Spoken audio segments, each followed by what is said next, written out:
안녕하십니까. 오늘 말씀은 마태복음 9장 1절에서 17절 말씀을 읽겠습니다. 요 절은 13절. 너희는 가서 내가 긍휼을 원하고 제사를 원하지 아니하노라 하신 뜻이 무엇인지 배우라. 나는 의인을 부르러 온 것이 아니고 죄인을 부르러 왔노라 하시니라.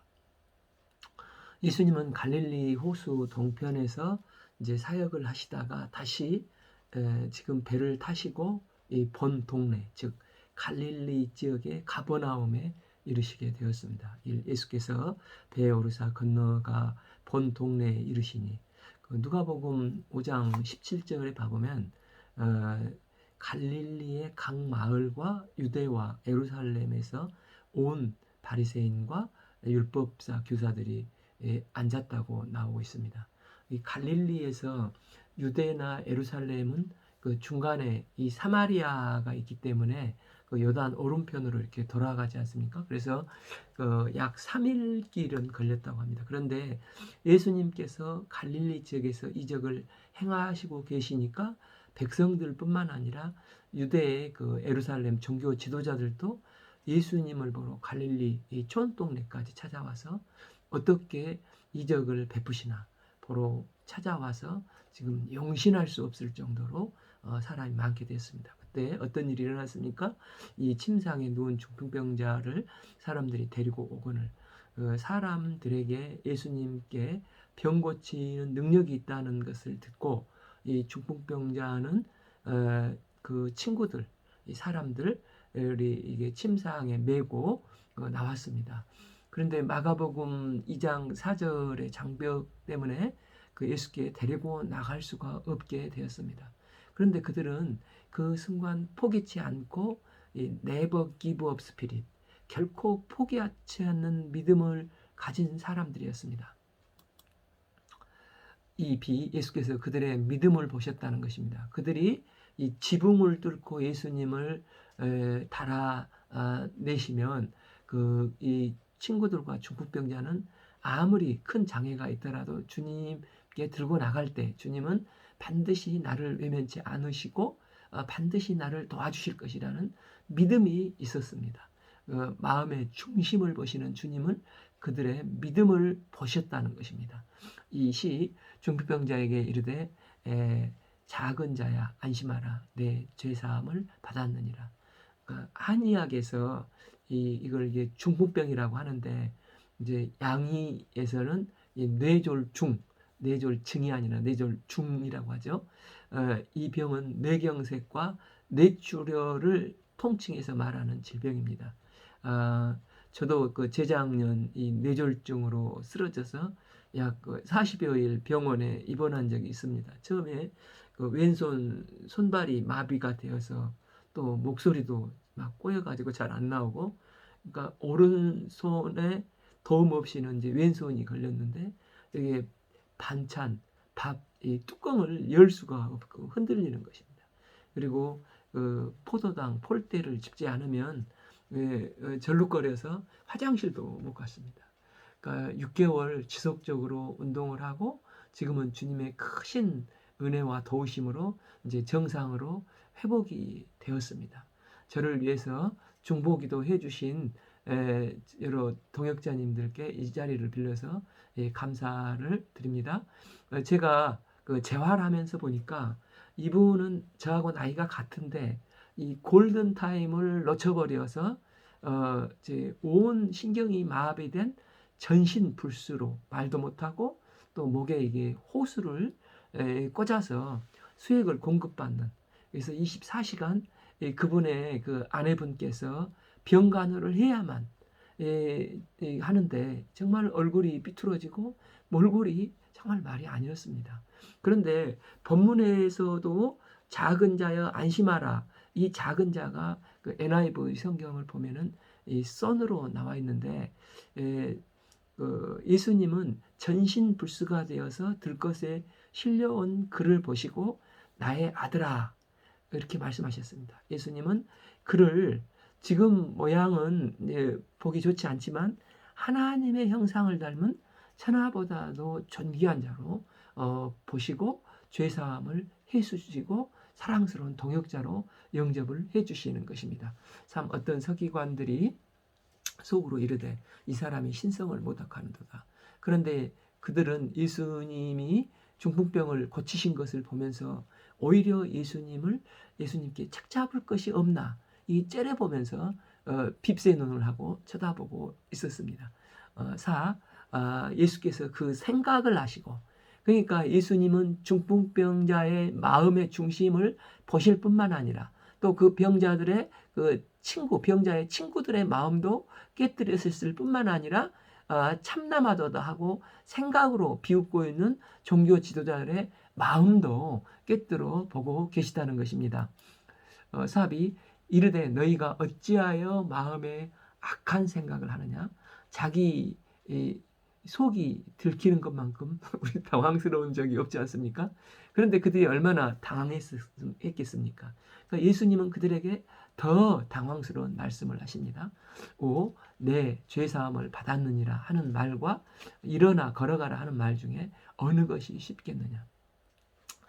만약 이렇게 여러분들이 신유의 은사를 받은 분이라면 어느 것이 더 쉽게 이제 보일 때는 쉽겠습니까?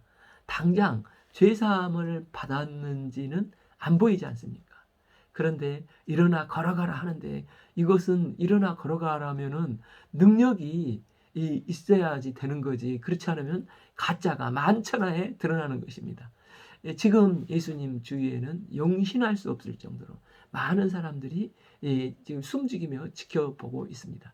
만약 안 나오면 서기관들은 그러면 그렇지 당신이 못 고치니까 엉뚱한 죄사함 얘기를 하고 있다 이 생각을 한 것 같습니다. 내가 성직자로서 이런 경험을 많이 해봤어. 내 수준을 무섭게 보는구나. 내가 위기를 모면하기 위해서 죄사함을 받았느니라. 내가 썼던 수법을 쓰고 있구나. 그 정도 예수님을 생각했던 악한 생각을 하고 있는 것입니다. 그러나 인자가 세상에서 죄를 사하는 권능인 줄을 너희로 알게 하려 하노라 하시고 중풍병자에게 이제 말씀하시되 일어나 내 침상을 가지고 집으로 가라. 종교 지도자들이 당장 볼 때에 더 어려운 일이 일어난 것입니다. 일어나 걸어가라. 말씀을 하시자마자 걸어가게 된 것입니다. 예수님 입장에서 보면은 죄사함을 받는 게 더 어려운 것입니다. 그랬더니 그가 벌떡 일어나서 그가 일어나 집으로 돌아가는 것입니다. 그러니까 예수님은 병 고치실 능력도 있으시고 죄사함의 권세도 가지시고 있는 메시아이시라는 것입니다. 당시 서기관이나 바리새인들은 특히 이게 불치병 같으면은 레위기 26장에서 하나님의 율례를 지키지 않으면 폐병에 걸릴 것이다. 그래도 회개치 않으면 7배가 걸릴 것이다. 이 말씀이 나오기 때문에 신의 저주라고 생각을 했습니다. 그래서 불치병을 나으려면 죄사함을 받아야 한다고 생각을 했습니다. 그런데 이 죄사함의 문제는 누구만 할 수 있는 것입니까? 오직 하나님 한 분만 하실 수 있는 것입니다. 그런데 예수님이 죄사함을 받았다고 선포하는 것은 예수님이 하나님이라는 것이 아닙니까? 그래서 서기관들 입장에서는 참남한 것일 수도 있고 예수님이 너무 무리에게 지금 쇼맨십을 위해서 제사함을 받았다 이렇게 하니까 참남하도다 할 수도 있다는 것입니다. 그런데 예수님은 그들의 마음을 꿰뚫어 보시면서 어느 것이 더 쉽겠느냐 이렇게 물으신 것입니다. 그래서 예수님께서 더 중요한 것은 죄사함의 문제가 해결되면 나중에 질병 문제에는 니네들은 지금 당장은 더 이게 커 보이겠지만 이것은 작은 문제로 얼마든지 이 질병은 치료할 문제가 될 수 있다는 것입니다. 예수님은 근원적인 문제를 해결해 주시고자 이 땅에 메시아로 오셨습니다. 무리가 보고 두려워하며 이런 권능을 사람에게 주신 하나님께 영광을 돌리니라. 종교 지도자들은 예수님의 기적과 권세를 체험하고 주님을 믿지 않았습니다. 오히려 주님을 바알세불의 권세를 받아서 귀신을 쫓아내는 것이라고 모함을 했습니다. 또 지난 시간에 읽었던 가랴나 사람들은 주님의 기적을 체험하고도 자기에게 조금이라도 손해가 될 것 같으니까 예수님을 간구해서 배척을 했다는 것입니다. 그러면 주님의 권위에 대한 가장 적절한 반응은 무엇이어야 하는 것입니까? 권위를, 주님의 말씀의 권위를 딱 보고, 야, 저분이 메시아구나, 저분이 나의 주님이시구나, 그러면서 주님이 부르실 때 즉각적으로 순종하고 따르는 것이 참다운 주님의 제자의 삶이라는 것입니다. 그러면서 이제 마태는 자기가 어떻게 예수님을 만나고 따랐는지를, 이 권위에 순종했는지를 간증을 하고 있습니다.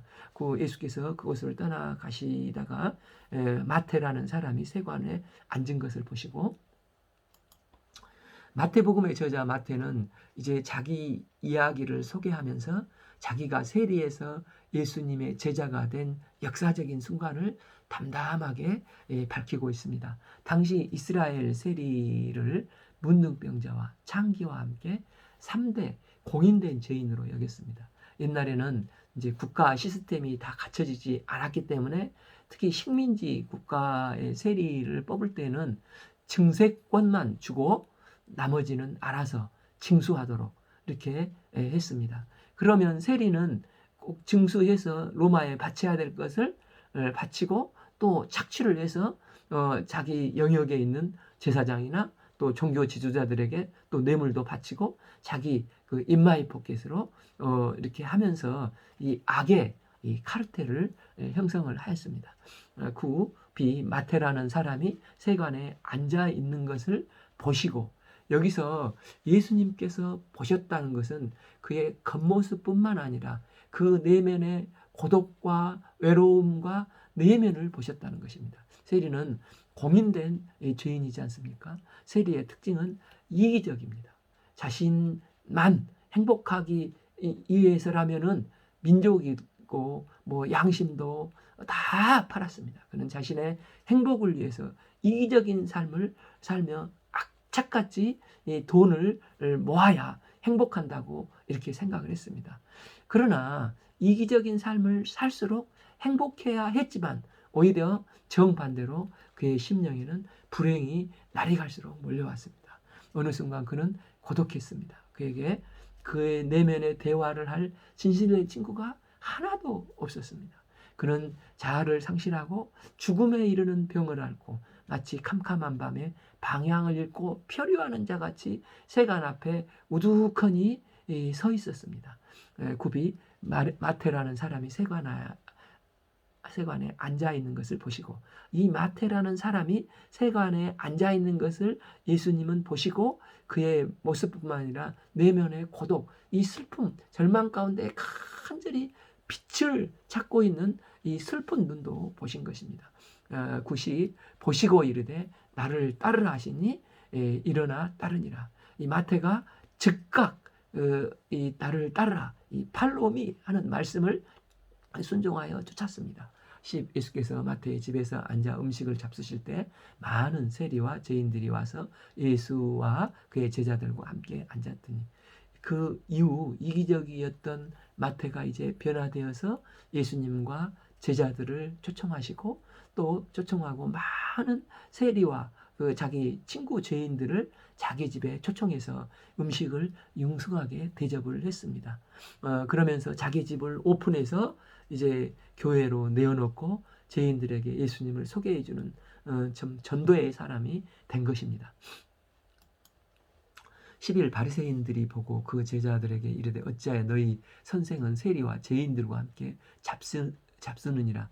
아마 그 제자들도 이 참 매국노 같은 이기적인 이 공인된 이 사기꾼 같은 이 세리와 또 그 죄인들과 이 아웃사이더들과 이 함께 이게 식탁 교제를 하는 것에 불만이 많이 있었던 것 같습니다. 그때 이 바리새인들이 이 예수님의 권위에 눌려서 예수님께 직접 말을 못하지만 이 만만한 제자들을 찾아와서 불에 기름을 붓듯이 약을 올리는 것입니다. 어찌하여 너희 선생은 저런 죄인들과 함께 잡수시냐. 유유상종이란 말이 있듯이 예수님도 동급이 아니시냐? 이렇게 비난을 하는 것입니다. 13a 너희는 가서 내가 긍휼을 원하고 제사를 원하지 아니하노라. 이 말씀은 이제 호세아 6장 6절 말씀, 나는 인애를 원하고 제사를 원하지 아니하며 번제보다 하나님 아는 것을 원하노라. 이 말씀을 인용을 하고 있습니다. 그 인애는 그 헤세드라고 하지 않습니까? 그래서 이걸 한마디로 표현하면 강자가 약자에게 충성하는 것을 말한다고 합니다. 보통 약자가 강자에게 충성을 해야 하지 않습니까? 근데 이 인애, 즉 헤세드는 강자가 약자에게 충성을 하는 것이라는 것입니다. 마치 엄마가 이 갓난 아이에게 온 충성을 다하지 않습니까? 이게 성경에서 말하는 인애라는 것입니다. 룻기에서 보면 그 동네에 이 베들레헴 유지였던 보아스가 아주 약자고 참 비천한 과부 나오미와 룻을 굉장히 긍휼히 여기고 도와주었는데 이것을 인애라고 하는 것입니다. 그런데 하나님이 원하시는 것은 이 인애이지 제사나 제물을 원하는 게 아니라는 것입니다. 그런데 당시 바리새인들이나 서기관들은 삶 속에서 자기보다 인애를 베푸는 것을 전혀 신경 쓰지 않고 의식적인 예배, 또 11조 드리는 것, 이런 이 행위에 대해서 자기 신앙이 좋다, 하나님 앞에서 올바른 신앙을 하고 있는 것처럼 뻐기고 다녔다는 것입니다. 그런데 예수님은 구약 말씀을 인용하시면서 예수님은 긍휼을 베푸시기를 원하지 나는 세리나 죄인과 구별되어 하는 바리새인들의 의를 원하시는 게 결코 아니라고 하는 것입니다. 14 그때 요한의 제자들이 예수께 나와 이르되 우리와 바리새인들은 금식하는데 어찌하여 당신의 제자들은 금식하지 아니하나이까? 그러니까 예수님과 제자들이 이제 마태의 집에서 음식을 잡수시고 기쁨으로 식탁 교제를 하고 계실 때 또 다른 문제를 제기하는 사람들이 있었습니다. 그들은 바로 그 세례 요한의 제자들이었습니다. 사실 유대인들에게 금식일이 있습니다. 우리가 이게 그 구약을 읽을 때 보면 5월의 금식일, 또 7월의 금식일, 10월의 금식일 등 여러 금식일이 있는데 바벨론의 예루살렘 성전이 불타고 또 성전이 함락되고 포로로 끌려가는 것을 슬퍼하며 이 나라를 불쌍히 여기소서, 그러면서 메시아를 간절히 기다리면서 슬퍼하고 금식을 하였습니다. 그런데 요한의 제자들은 마침내 지금 약속된 메시아 되신 예수님께서 그들 앞에 오셨는데 가장 기뻐할 일이 아닙니까?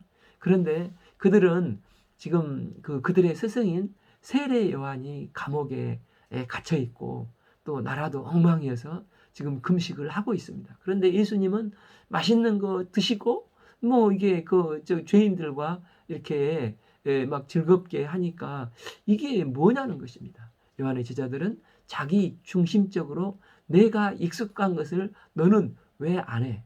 내가 옳다는 것을 왜 안 해? 하면서 그 예수님과 제자들에게 요구를 하는 것입니다.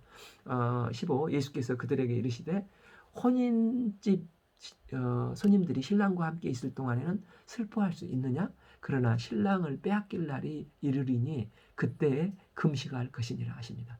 예수님께서는 결혼식 때 금식하는 것이 금식한 사람이 누가 있냐? 오히려 크게 신랑과 함께 기뻐해야지. 니네 스승은 지금 감옥에 갇혀 있으니까 금식을 하지만 나는 내가 죽고 못 박히면 제자들도 금식을 하지 않겠나. 그러나 지금 신랑과 함께 메시아 되신 예수님이 오셨으니까 기뻐하고 기뻐한다. 이렇게 말씀하시면서 이 타임의 중요성을 말씀을 하고 계십니다. 그 전도서 3장 1절을 봐보면 범사에 기한이 있고 천하에 만사가 다 때가 있나니 이 날이 날 때가 있고 죽을 때가 있으며 심을 때가 있고 심는 것을 뽑을 때가 있으며 하시면서 금식할 때가 있고 금식을 안 할 때도 있고 먹을 때가 있고 다 타임이 있는데 모든 것을 천편일률적으로 말하면 안 된다는 것을 말씀을 하십니다. 이처럼 요한의 제자들은 옳은 것을 하면서도 자기 중심적이 되다 보니까 자꾸 정죄하게 되는 것입니다. 우리는 늘 하나님의 이 마음, 하나님의 관점으로 넓어지는 이 자세가 필요하겠습니다. 16 생배 조각을 낡은 옷에 붙이는 자가 없나니 이는 기운 것이 그 옷을 당기어 헤어짐에 더하게 되며 17 새 포도주를 낡은 가죽 부대에 넣지 아니하나니 그렇게 하면 부대가 터져 포도주가 쏟아지고 부대에도 버리게 됨이라. 새 포도주는 새 부대에 넣어야 둘이 다 보존이 되느니라. 그러니까 생배에는 탄력이 있는데 새 것과 낡은 것을 같이 갖다 붙이는 사람이 누가 있겠냐는 것입니다. 또 그 포도주는 새 포도주에 넣어야 이 팽창성이 있지 않습니까? 그런데 자기 것에 선입견이나 선입견이 딱 있어서 새로운 하나님의 복음을 담는데 부담이 돼서는 안 된다는 것입니다. 대표적인 게 그 고린도 교회가 그렇지 않습니까? 고린도 교회는 은사가 많아서 자기 기준으로 신앙생활을 해야지 맞다. 그러면서 상대를 정죄하고 자기 은사만을 중요하고 남의 은사는 별것 아니다, 아니라는 듯이 남의 은사를 서로 정죄하며 다툼을 일으켰습니다. 이때 사도 바울이 그때 뭐라고 말씀을 하셨습니까? 고린도전서 9장 19절 내가 모든 사람에게 자유라오나 스스로 모든 사람에게 종이 된 것은 더 많은 사람을 얻고자 함이라. 이유가 무엇이라는 것입니까? 22 아무쪼록 몇 사람이라도 구원코자 함이니 23 내가 복음을 위하여 모든 것을 행함은 복음에 참여하고자 함이라. 이게 바울의 신앙 자세였다는 것입니다. 그래서 내 틀에 복음을 막 우겨 싸서 억지로 집어넣으려고 하지 말고 복음을 다 담으려고 하면은 내가 깨지고 부서져야 한다는 것입니다. 이 복음은 새 역사를 창조하는 능력이 있습니다. 나라는 에고 때문에 복음의 본질이 훼손돼서는 결코 안 된다는 것입니다. 그래서 우리는 자기의 선입견이나 고집 또 형식을 깨고 새 부대가 되어서 새 포도주를 담는 이런 팽창성 있는 은혜, 탄력성 있는 은혜의 역사가 있기를 기도합니다. 우리가 늘 새 포도주를 담을 수 있는 새 부대가 되어 주님의 기쁨이 되기를 원합니다. 오늘 말씀은 마태복음 9장 1절에서 17절까지 읽겠습니다. 감사합니다.